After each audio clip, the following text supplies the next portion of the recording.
프랑스에서 있었던 사건인데, 자, 한 남성이 자동차 회사를 상대로 소송을 제기했어요. 네, 2013년도에요. 프랑스 북부 지역에 살고 있는 이 남성, 30대 남성입니다. 이 자신이 소유한 차량을 만든 자동차 회사를 상대로 소송을 제기를 했어요. 이게 뭐냐면 차를 타고 나갔다가 진짜 아찔한 경험을 했다고 합니다. 예. 자신의 의지와 상관없이요. 시속 200km 속도로 1시간 동안 차에서 내리지도 못하고 서지도 못하고 오로지 직진으로만 쭉 갔다고 합니다. 1시간 동안 시속 200km의 속도로 질주를 했다. 아니, 어떻게 이럴 수가 있습니까? 이 르세프 씨가요. 예. 그냥 집 주변에 있는 마트를 가려고 이제 차를 몰고 나왔습니다. 그래서 마트로 가려고 천천히 차를 몰고 있다가 갑자기 이런 한가로운 일상 속에서 인생 최대 위기가 찾아오게 되는데 예. 이제 운전을 하다 보면 이제 뭐 차를 멈춰야 되니까 브레이크를 밟잖아요. 브레이크를 밟으니까 원래 그 당시 시속 96km 정도로 달리고 있던 차가 속도가 올라가는 거예요. 브레이크를 밟으면 속도가 줄고 서야 되는데 그래서 이상하다고 브레이크를 또 밟았어요. 예. 속도가 또 올라갑니다. 또 밟았더니 또 올라가요. 그러다 보니까 이 차량의 최고 속도인 시속 200km로 계속 직진할 수밖에 없는 상황이 연출이 된 겁니다. 일반 도로에서 시속 200km로 계속 달렸다. 굉장히 위험한 이게 상황이었어요. 위험한 게 아니라 저는 거의 목숨 건 운전이 아닐까 생각이 들고요. 예. 인생 최악의 레이싱을 펼쳤다는 것이고요. 200km면 저는 한 번도 이렇게 운전을 해본 적이 없어요. 밟아서도 안 되고요. 50, 60만 예. 넘어도 막 차가 흔들리는 느낌이 막 들고 이러는데 계속 브레이크가 말을 듣지 않으니까 무슨 문제가 생기냐면 이게 도로잖아요. 일반 도로다 보니까 예.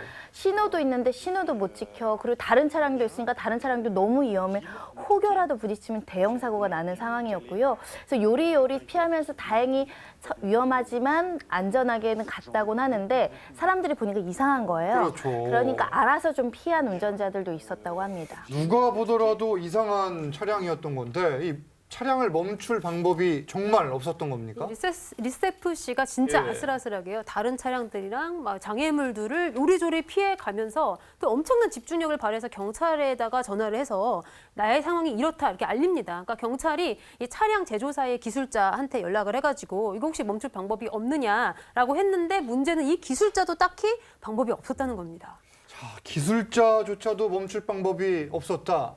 절망스러웠겠어요, 정말. 인생 최고의 그 위기 상황이죠. 예. 그러니까 저는 예전에 저도 이제 어렸을 때 한번 차 사고가 한번 크게 난 적이 있었는데 그때 정말 되게 신기하게도 예. 태어나서 있었던 일들이 쫙 주마등처럼 스쳐가는 그 짧은 시간 사이에. 진짜요. 그러니까 그 어찌 보면 3, 4초 안에 벌어진 일인데 예. 진짜 그랬거든요. 저는 물에 빠졌을 때 한번 그랬었어요. 그러니까요. 그러니까 순간적으로 다 지나가더라고요. 예, 르세프 씨도 예. 굉장히 긴 시간이잖아요. 그러니까 살아왔을 때 있었던 당시 모든 인생들이 주마등처럼 스쳐가면서 아하. 제발 차만 좀 멈춰주기를 하는 예. 생각이었다고 합니다. 이게 지금 영화 스피드의 마치 한 장면 같은 상황이었는데 경찰이 또 대책을 내놨죠, 바로. 네, 그러니까 이게 아까 기술자도 차를 멈추게 할 방법이 없다 그랬잖아요. 경찰이 내놓은 그 방법은 그냥 계속 달리게 하자였습니다. 아하. 근데 그냥 계속 달리게 하는데 예. 이제 이게 아무래도 차가 계속 달리다 보면 연료가 떨어질 거 아니에요. 그렇죠. 연료가 떨어질 때까지 일단 계속 달리게 하려면 또 하나 어떻게 될까? 길을 터줘야죠. 예. 그러니까 교통이 연락을 해서 원활한 도로로 연결을 해주고 길목, 그다음에- 길목마다? 네, 그렇죠. 그럼 톨게이트에 이제 차단막 있으니까 지금 이 사람의 차량이 지나가니까 톨게이트에 차단막을 올려라 해서 톨게이트도 지나가고 그렇게 고속도로 3개 톨게이트까지 무사히 통과하고 나중에 차가 멈추게 된 겁니다. 모든 길을 다 열어줬던 건데 아무리 그래도 한계가 있을 것 같은데요. 결국 국경을 넘게 되고요. 예. 프랑스잖아요. 벨기에 사이의 국경지대까지 가고 나서야 아하. 조금 멈춰 서면서 연료가 바닥 나서 이렇게 좀 꺾어가지고 멈출 수 있었다라고 예. 하고요. 벨기에 가서 멈추니까 정말 천만다행이다 하지만 240km나 달렸던 거예요. 벨기에 영토까지 무려 240km를 달렸다 이건데 이 사건이 정말 기적인 게 사고가 없었다고 그래요. 예, 정말 신기하죠. 이 사람 원래 마트 가려고 차 끌고 나온 겁니다. 예. 이제 그랬다가 진짜 졸지에 240km를 계속 내달리게 된 건데요.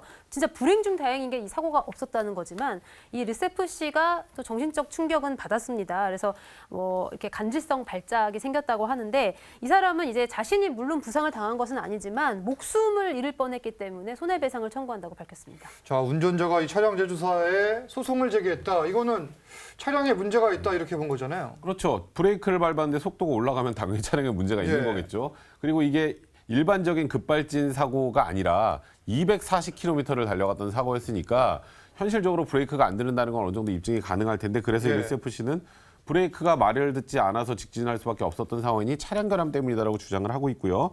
과거에도 차량에 문제가 있어서 정비를 여러 번 받은 적이 있었는데 그때마다 자동차 회사 측에서 이 차 괜찮다라는 얘기만 했고 정상적으로 차량을 고치지 못했기 때문에 이런 일이 발생했다라고 보고 예. 그 과정에서 생기는 모든 손해들을 배상하라라고 이제 소송을 제기하게 된 겁니다. 자, 그러면 이 소송 결과가 어떻게 나올까요? 소송의 결과가 알려지지 않았거든요. 아마도 합의했을 가능성도 있죠, 비공개로. 예. 이 당시에 조사 결과도 했는데 현재에서는 운전자 실수가 있으면 오작동이 더 가중될 수 있다 이런 의견까지 나왔다고 하지만 예. 그래도 기계 결함, 이 제동 장치 오류는 있지 않았을까 합니다.